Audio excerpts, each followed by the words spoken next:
மகிமை உண்டாவதாக. இந்த புதிய நாளை தேவனுடைய கரத்திலிருந்து நாம் ஒவ்வொருவரும் பெற்று தேவனும் நாமும் தேவனுமாய் ஒன்றாக நெருங்கி ஒரு தொடர்பு ஐக்கியத்தில் இருந்து கொண்டு இந்த நாளிலே தேவனோடு சேர்ந்து நாம் செய்ய வேண்டிய கிரியைகளை நேர்த்தியாய் தேவ ஆவியானவருடைய வழிநடத்துதலினால் நம்மை நடத்துகிற பரிசுத்த ஆவியானவரால் நாம் தொடர்ந்து ஜெயத்தின் மேல் ஜெயத்தை பெற்று தேவனோடு நாம் மகிழ்ந்து கொண்டாடும்படியாக இந்த நாளை தந்த தேவாதி தேவன் கர்த்தாதி கர்த்தர் ராஜாதி ராஜாவுக்கு நம்முடைய நேசருக்கு இருதயத்தின் ஆழத்திலிருந்து நன்றிகளை செலுத்தி இந்த சத்தத்தை கேட்கிறவங்க ஒவ்வொருவரையும் பிதா குமாரின் பரிசுத்த ஆவியின் நாமத்தினாலே ஆசீர்வதித்து வாழ்த்துகிறேன். இன்றைக்கு கர்த்தர் ஆதாரமாய் கொடுத்த வேதவசன பகுதி சங்கீதம் 122:7 சொல்கிறது, உன் அலங்கத்துக்குள்ளே சமாதானமும் உன் அரண்மனைக்குள்ளே சுகமும் இருப்பதாக. ஸோ நம் அலங்கத்துக்குள்ளே சமாதானத்தை கொடுக்கிற தேவன் நம்முடைய அரண்மனைக்குள்ளே சுகத்தை கொடுப்பாராம். ஸோ அலங்கத்துக்குள்ளே சமாதானம், அரண்மனைக்குள்ளே சுகம் நமக்கு கிடைக்கும்படியாக கர்த்தருடைய ஆவியானவர் செயல்பட்டு கொண்டிருக்கிறார். அவருடைய ஒரு நாமம் சமாதான பிரபு, சமாதான காரணர்.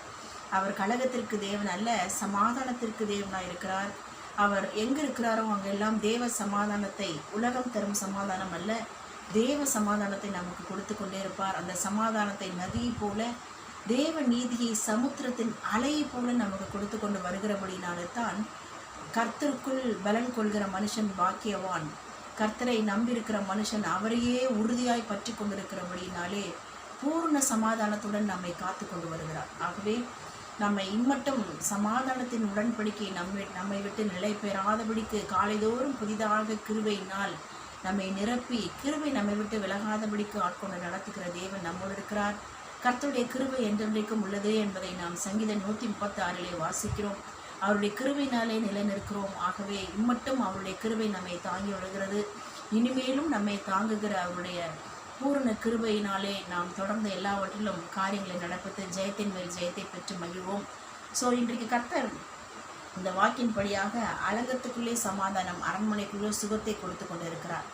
So however he is giving a peaceful mind and peaceful heart to all of us என்று பார்ப்போமானால், நம்பர் 1, நம்முடைய சகோதர சகோதரிகளுக்குள்ளாக, நம்முடைய தோழிகளுக்குள்ளாக கர்த்தர் ஒரு சமாதானத்தை உண்டு பண்ணுகிற தேவனாய் செயல்பட்டு கொண்டிருக்கிறார். குடும்ப அங்கத்தினர்கள், சகோதர சகோதரிகள், பிள்ளைகள், பேர பிள்ளைகள், கணவன் மனைவி, பிள்ளைகள், தோழிகள், colleagues, and also our brothers and sisters of siblings. So யாவருக்கும் அவர் சமாதான காரணர். ஸோ ஆகையால் தான் நமக்கு கூட அப்போஸ்தலனாகிய பவுலை கொண்டு வலியுறுத்தியிருக்கிறார், யாவரோடும் சமாதானமாயிருங்கள். ஸோ சமாதானத்தை நமக்கு கொடுக்கிற தேவன் யாவரோடும் சமாதானத்தை கொடுக்கும்படியாக செயல்பட்டு கொண்டிருக்கிறார்.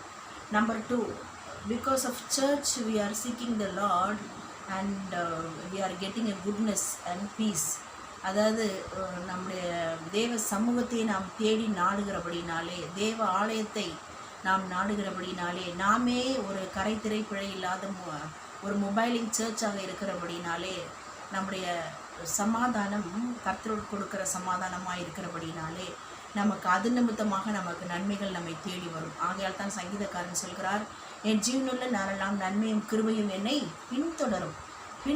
நம்மை ஃபாலோ பண்ணி வருகிறது நம்முடைய நன்மையும் கிருபையும். காரணம், கர்த்தர் கொடுக்கிற தேவ சமாதானத்தினால், கர்த்தரே நம்மை மேய்ப்பராக இருந்து பரிசுத்த ஆவியானவர் நடத்துகிறபடினாலே ஜீவனுள்ள நாளெல்லாம் நன்மையும் கிருபையும் நம்மை பின்தொடரும்படியாய் கர்த்தர் நம்முடைய ஆலயத்திலே, நம்முடைய சரீரத்திலே, நம்முடைய தேவ பிரசன்னத்திலே நாம் தேவனை தேடுகிறபடினாலே நன்மை நம்மை பின்தொடர்கிறது.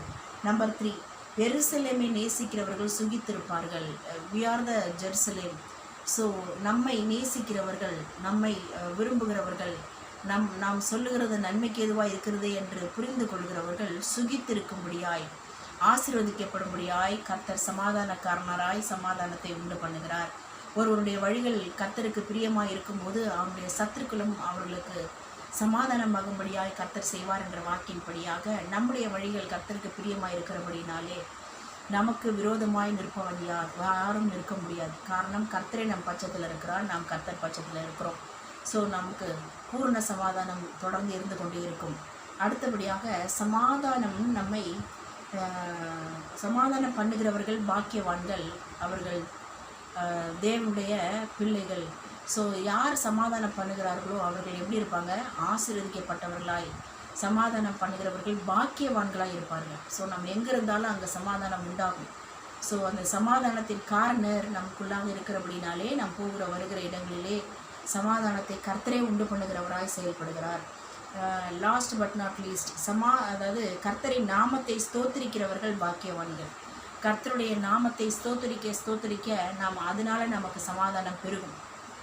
ஸோ தொடர்ந்து எந்த காரியமாக இருந்தாலும் நம்முடைய எல்லா காரியங்களையும் ஸ்தோத்திரத்தோடு கூடிய வேண்டுதலோடு கூடிய ஜெபத்தோடு நாம் கர்த்தருக்கு தெரியப்படுத்தும் போது எல்லா புத்திக்கும் மேலான தேவ சமாதானம் நம்முடைய சிந்தையும் நம் இருதயத்தின் கிறிஸ்து இயேசுக்குள்ளாக காத்துக்கொள்ளும். ஸோ இத்தனை விதமாக கர்த்தர் நமக்கு சமாதானத்தை கொடுத்து கொண்டிருக்கிறார்.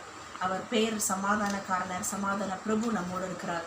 The Prince of Peace is with us and we are with our Prince of Peace. So சமாதானத்தை கொடுக்கிற தேவனோடு நம்ம இருக்கிறபடினாலே நாம் போகிற வருகிற இடங்களிலும் சமாதானக்காரனர் எல்லா இடங்களிலும் சமாதானத்தை உண்டு பண்ணி நம்மை மகிழ பண்ணுவாராக.